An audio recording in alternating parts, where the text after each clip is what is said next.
Bonsoir à tous et bienvenue dans votre magazine d'actualité à la source. Au sommaire de cette édition, le service jésuite des réfugiés, le JRS France, a publié un rapport sur l'intégration des migrants sur le territoire français. Nous allons également entendre le cardinal André XXIII revenir sur la question de la laïcité et le pape François parler de l'importance de la messe du dimanche. La construction ou non de l'aéroport Notre-Dame-des-Landes, à nouveau au cœur des discussions après la remise hier d'un rapport de 3 médiateurs au Premier ministre. Quel regard portent 2 éditorialistes de la presse chrétienne sur ce dossier épineux, discuté depuis une quarantaine d'années? On en parle avec François Ernenwein de la Croix et Alain Baron de Radio Notre-Dame. Ce samedi matin, le diocèse de Paris sera réuni autour du cardinal XXIII en la cathédrale Notre-Dame, 9 jours après la nomination de Monseigneur Aupetit comme nouvel archevêque de Paris. Le cardinal célébrera une messe d'action de grâce au terme de son épiscopat dans la capitale. Et ce sera bien sûr à vivre en direct sur KTO à partir de 10h30. À la veille de sa retraite, le cardinal XXIII a accordé un entretien à KTO. Il revient sur la question des migrants et le rapport à l'islam, sur l'identité catholique, mais aussi sur la laïcité. Je vous propose de l'écouter, alors que les responsables des cultes sont invités la semaine prochaine à rencontrer le président de la République à l'Élysée.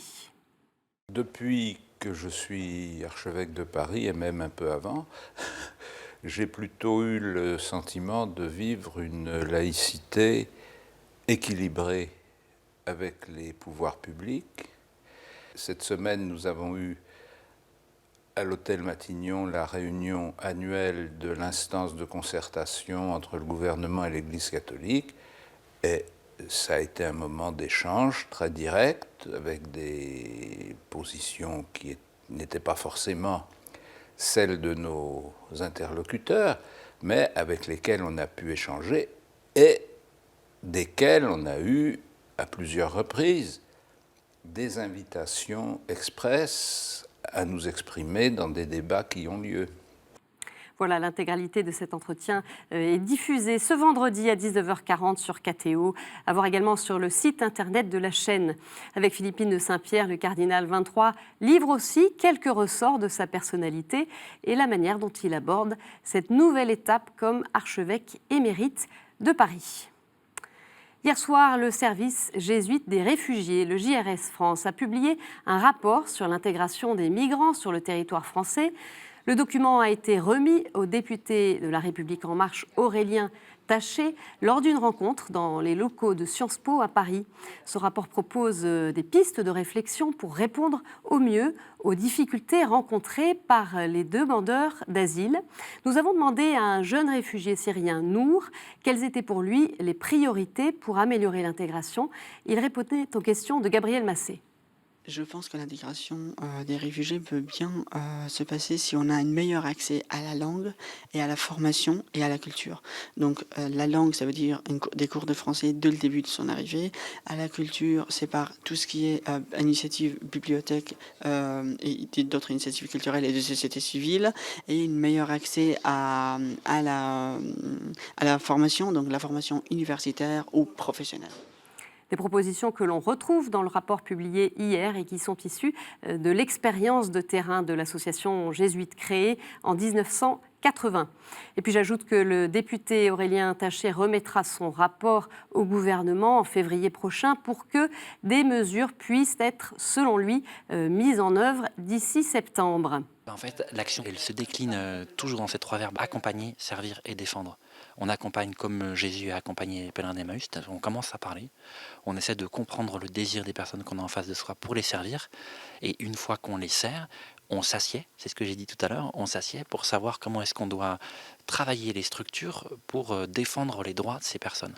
Je trouve que quand un grand pays comme la France donne sa protection à quelqu'un, il doit aussi s'assurer qu'il vit ensuite dans des conditions décentes et donc que cette personne ait bien soit accès à un logement puisqu'elle a pu y accéder, si ce n'est pas le cas, qu'elle soit hébergée dans des structures adaptées. Et bien sûr que très rapidement, on pense la question de l'accès à l'emploi, car je crois qu'on ne s'intègre jamais mieux que quand on est autonome, quand on est vraiment émancipé, et cette émancipation, elle est très largement liée à la question d'accéder à l'emploi. Donc sur l'ensemble de ces points, on doit vraiment donner les moyens d'une bonne intégration aux réfugiés qui arrivent en France. C'est un témoignage inédit. Monseigneur Ioan Ploscaru, évêque roumain de Lugoj, a passé 15 ans en prison sous le régime communiste pour avoir refusé de renier sa foi. Son journal de prison vient d'être publié en français aux éditions Salvator. Pour parler de ce grand témoin spirituel, le successeur de Monseigneur Ploscaru, Monseigneur Alexandru Mézian, était au siège de l'œuvre d'Orient à Paris. 28 ans après la chute du communisme, les relations entre l'Église gréco-catholique et l'Église orthodoxe en Roumanie restent délicates. On écoute son témoignage recueilli par Olivier François. Le rapport avec les orthodoxes en général est très bon, mais le seul problème qui est en actualité est exactement ce problème de notre bien de l'Église qui sont en possession de l'eux. Dans l'année 1948, l'État a supprimé notre liberté, mais encore tous les biens ont été prenus d'État et des églises, des maisons paroissiales ont été données à l'Église orthodoxe roumaine. Après le chute du communisme, immédiatement que nous avons obtenu la liberté, l'État a commencé de rétrocéder les biens qui ont été en possession de l'État roumain. Mais des églises et des maisons paroissiales ne sont pas encore restituées. L'Église orthodoxe ne veut pas restituer. Et l'État ne s'implique pas en résoudre ce problème. Vladimir Poutine a annoncé lundi le retrait de la majorité des forces russes sur le territoire syrien, considérant la guerre contre Daesh comme étant gagnée. Alors, quelle est réellement la situation aujourd'hui en Syrie? Quel espoir pour les habitants et plus particulièrement pour les chrétiens? On écoute le témoignage de Monseigneur Pascal Golnisch, directeur général de l'œuvre d'Orient, tout juste revenu de Syrie. Sur le terrain, le régime, d'une certaine manière, a quasiment gagné la partie, mais la guerre n'est pas finie. Il y a encore des poches de résistance, des poches de rebelles, il y a encore des combats, il y a encore des bombardements, hélas souvent visant des civils, et par conséquent aussi des réactions de la part de rebelles également vers les civils. Par conséquent, par exemple, à Damas, quand je dormais à Damas, il y avait encore des roquettes qui tombaient à l'aveugle sur la population civile de Damas. Je suis reparti effondré par les destructions que j'ai vues, mais en même temps très impressionné et positivement impressionné par les gens qui veulent reconstruire. On ne retrouvera pas les chiffres d'avant la guerre, mais il y aura encore un avenir pour les communautés chrétiennes en Irak et en Syrie. J'en suis maintenant, je l'étais déjà assez convaincu, maintenant j'en suis tout à fait convaincu.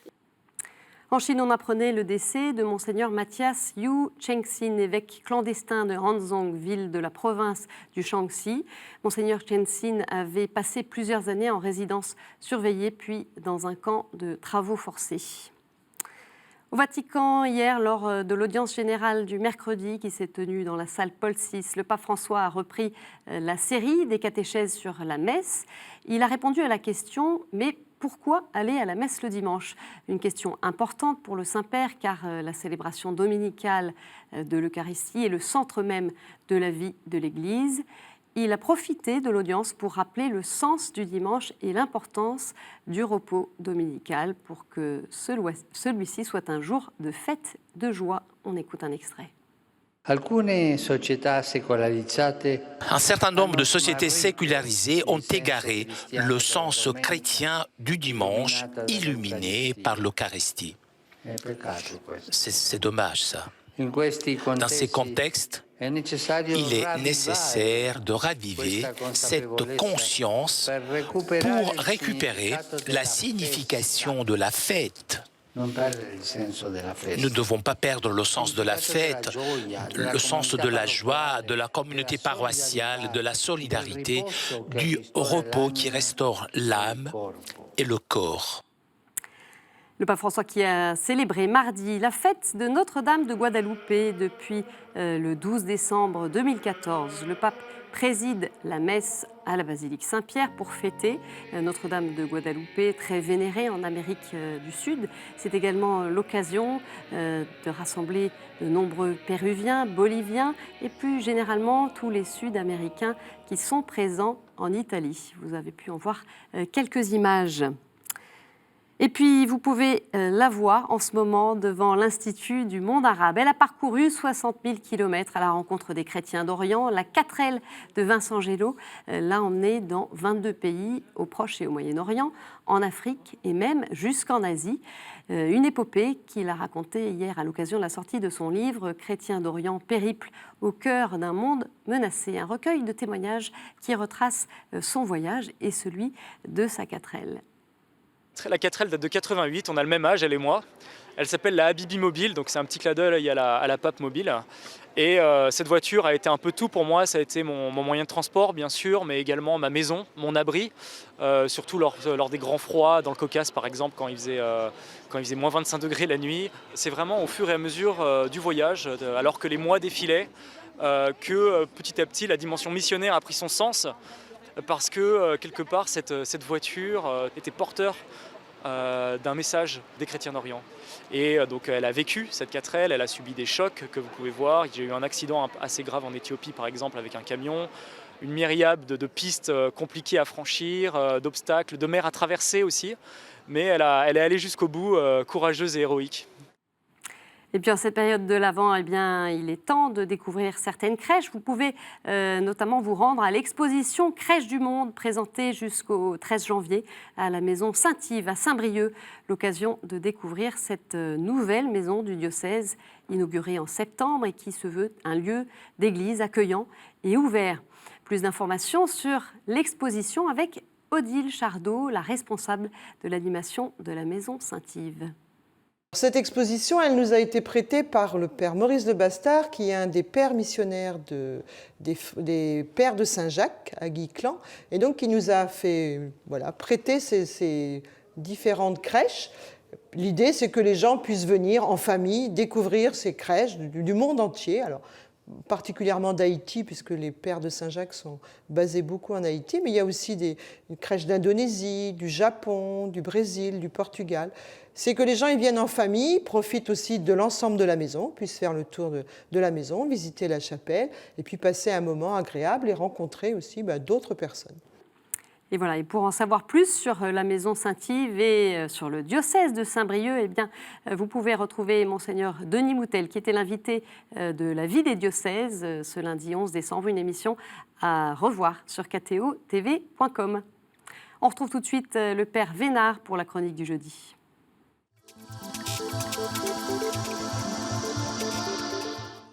On n'est jamais mieux servi que par soi-même, dit l'adage populaire. Alors, si vous me le permettez, et je vous promets que ça ne se répétera pas trop souvent, je voudrais consacrer cette chronique, où j'ai toujours le plaisir de vous retrouver, à un livre. Ben oui, c'est la période de Noël, c'est le moment ou jamais d'offrir des livres, on ne lit pas assez, et ce livre, tout simplement, j'en suis un des co-auteurs, alors je vous le montre, le voilà.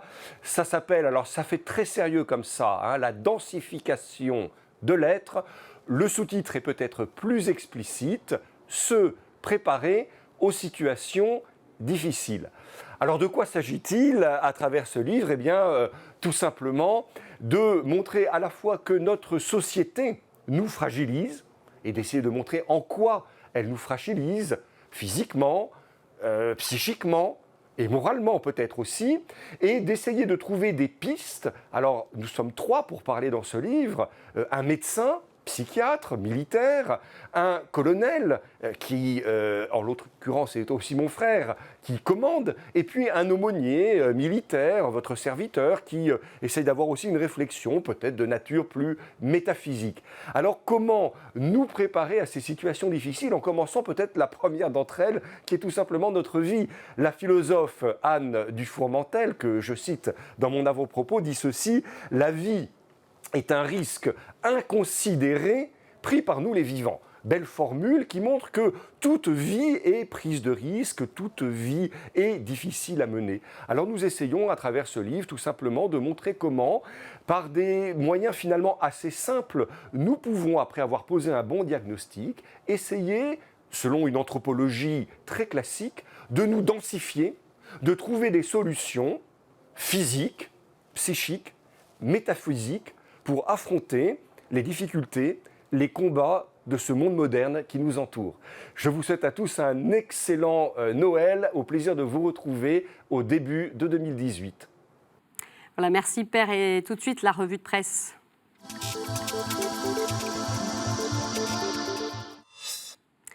Quatre jours après la victoire des nationalistes en Corse, Famille chrétienne consacre un dossier sur l'Église face au régionalisme en Bretagne, au Pays Basque ou encore en Corse.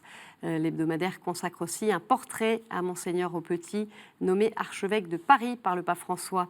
Ancien médecin, il a répondu à une vocation tardive. À l'aise pour argumenter avec ses contemporains, il excelle également sur le terrain de la bioéthique, souligne Famille chrétienne. Monseigneur Aupetit également à l'honneur dans France catholique. Gérard Leclerc consacre son éditorial au nouvel archevêque de Paris. Et puis à l'approche de Noël, le dossier de l'hebdomadaire s'intéresse aux icônes sur verre de Roumanie. Pèlerin propose quant à lui un numéro spécial Noël avec une enquête sur la façon dont les enfants naissent aujourd'hui. Qu'est-ce qui a changé par rapport aux anciennes générations ? C'est interrogé l'hebdomadaire. On y lit aussi le témoignage d'un jeune couple syrien. Il raconte la naissance de leur dernier en France après avoir dû fuir la guerre dans leur pays. Alors que la tension ne cesse de monter en Asie et dans le Pacifique, des questions longtemps taboues ressurgissent. Si de nouveaux pays avec des chefs instables comme la Corée du Nord peuvent s'équiper de l'arme nucléaire, la guerre atomique aura-t-elle lieu ? S'interroge La Vie. Et puis retour sur la cérémonie des funérailles de Johnny Hallyday. Notre plus grand missionnaire, titre Jean-Pierre Denis dans son article. Réforme consacre sur sa une sur Jérusalem après la décision du président américain Donald Trump d'en faire la capitale d'Israël, une décision soutenue par des millions de chrétiens évangéliques, rappelle l'hebdomadaire protestant. Reconnaître Jérusalem comme capitale d'Israël est la preuve pour certains évangéliques chrétiens que Dieu tient ses promesses, explique la journaliste Noémie Taylor-Rognier depuis Los Angeles. Voilà pour notre revue de presse. Tout de suite, on retrouve nos invités du dossier.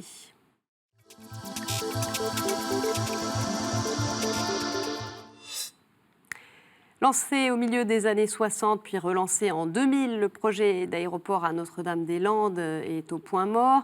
Au début du mois de juin, 3 médiateurs ont été nommés pour faire un état des lieux en examinant l'activité économique, l'emploi, l'aménagement du territoire, l'impact sur l'environnement. Le rapport a été rendu hier au Premier ministre Édouard Philippe. Il établit que les deux options, aéroport de Notre-Dame-des-Landes ou réaménagement de celui de Nantes-Atlantique, sont toutes les deux raisonnablement envisageables. Le Premier ministre a donc confirmé que le gouvernement prendra une décision claire et assumée d'ici la fin du mois de janvier. Alors François Rennenwein, je rappelle que vous êtes le rédacteur en chef, un rédacteur en chef à la Croix. Dites bonsoir. Bonsoir. Qu'est-ce que vous en pensez, vous, de ce rapport il est utile. Il faut lire quelque chose Non, il est utile parce Oui. qu'il met l'ensemble des éléments sur la table. Oui. Et dans la méthodologie choisie, il permet de différer encore un peu la décision. Mais il faut lire ce rapport pour se rendre compte que si les deux options sont raisonnablement envisageables, logiquement, la probabilité est forte qu'on confirme Nantes-Atlantique Ouais. et que Notre-Dame-des-Landes ait un peu de plomb dans l'aile dans les semaines qui viennent. Bon. Alain Baron, je rappelle que vous êtes secrétaire général de la rédaction à Radio Notre-Dame. Vous, quelle grille de lecture vous en faites de ce rapport ? Je suis assez d'accord avec mon confrère. C'est vrai que sous un aspect équilibré, on sent bien quand même qu'on va vers un abandon. Ce n'est pas le lieu de prendre à Paris ici, mais je serais très étonné quand même que l'aéroport de Notre-Dame-des-Landes soit réalisé. D'accord. Alors pour nous, face à des téléspectateurs qui se posent des questions, peut-être pour alimenter un peu leur réflexion, finalement, s'il est abandonné, on va dans le sens du souci écologique ou pas, François Nenvagne ? Enfin, un aéroport reste un aéroport, et je pense que des habitants de Nantes, avec l'aéroport le plus proche de Nantes, subissent évidemment un certain nombre de nuisances. Donc tout n'est pas réglé si on en reste à l'existant. Mais incontestablement, il y avait en débat l'aménagement de 1600 hectares de terres agricoles avec le nouvel aéroport, dans le contexte actuel où les recommandations, les préconisations sont de se calmer dans des projets écologiquement non pas risqués, mais dévoreurs d'espace. Eh bien, vraisemblablement, le choix qui sera peut-être fait ira dans le bon sens. D'accord. Alain Baron, ce type de dossier très sensible, et puis il a traîné pendant plusieurs décennies, finalement, on voit bien qu'aujourd'hui, sur ces questions-là, quand la préoccupation environnementale est vraiment au cœur, ce serait très compliqué aujourd'hui de faire passer ce type de dossier, enfin d'initiative. Oui, certainement. Et puis en plus, il ne faut quand même pas oublier, localement, il y a quand même un gros problème, c'est la ZAD, la zone à défendre, avec un groupuscule de militants, certains véritablement écologistes et qui ont des convictions. Il y a aussi des gens, on le sait très bien, qui sont des gens violents, qui sont installés là et qui sont prêts à tout pour défendre cette zone, si jamais l'État décidait de construire. Bon, je pense que ça ne sera pas le cas. Et effectivement, la zone sera beaucoup plus facile à dégager, si on peut dire, si jamais on dit qu'on abandonne le projet et qu'on va réaménager l'aéroport existant. D'accord. Comment est-ce que vous l'avez abordé dans vos différents médias ? Nous avons fait plusieurs débats avant, notre débat du soir qui s'appelle Décryptage, et on a donné la parole à toutes les parties, à des maires, à des représentants des milieux économiques. Et puis ce matin, on avait fait un petit débat donc jeudi matin, pour justement tirer les conclusions, enfin les premiers éclaircissements, les premiers enseignements de ce rapport des médiateurs. Est-ce que ça a suscité des réactions d'auditeurs, des questionnements au fil des mois ? C'est vrai qu'à Paris, on est quand même loin. Bon, c'est vrai. Je pense que ça occupe beaucoup plus localement. Nous avons une radio partenaire à Nantes et on a eu quelques appels d'auditeurs qui recevaient nos émissions via notre radio partenaire de Nantes. Mais c'est vrai qu'à Paris, ça ne suscite pas énormément d'appels d'auditeurs. François Nenvagne, chez vous, le lectorat Non, je ne pense pas que ce soit un sujet qui passionne, mais les termes du débat sont intéressants. Quel est le mode de développement qu'on choisit généralement dans nos sociétés, localement en Loire-Atlantique? Quels sont les bons schémas et les bonnes logiques? Et ce débat-là, il faut le mener, il faut le conduire. C'est un débat citoyen et je trouve très bien que, à travers ce cas d'école, on pose la question de quel type de développement on souhaite en Loire-Atlantique. D'ailleurs, les électeurs de Loire-Atlantique s'étaient largement prononcés en faveur de l'aéroport, et c'est la partie difficile du dossier du point de vue de l'exécutif. Quand il prendra une décision, ça laissera un nombre considérable de déçus. Il sera difficile d'argumenter si la décision n'est pas celle qui avait été choisie majoritairement par référendum, c'est-à-dire la construction de Notre-Dame-des-Landes. Il va être très difficile d'argumenter quand il s'agira, dans une décision éventuellement contraire, de balayer ce que les électeurs avaient souhaité lors de ce référendum. Ça pose une autre question, le sens et la portée de ces référendums locaux, si après, pour différentes raisons, on ne respecte pas la décision des électeurs. Sur le fond aussi, il y a une question qui me paraît assez centrale dans ce dossier. c'est ce que j'évoquais tout à l'heure. On ne peut pas penser, vous avez rappelé fort justement que ce dossier a 40 ans d'âge, mais on ne peut pas penser les problématiques aujourd'hui comme on les pensait il y a 40 ans. Il y a une tension aujourd'hui. Et évidemment, il y a une contradiction par rapport à l'ambition du développement économique autour de Nantes et la situation actuelle, si la décision ne va pas dans le sens de l'aéroport Notre-Dame-des-Landes.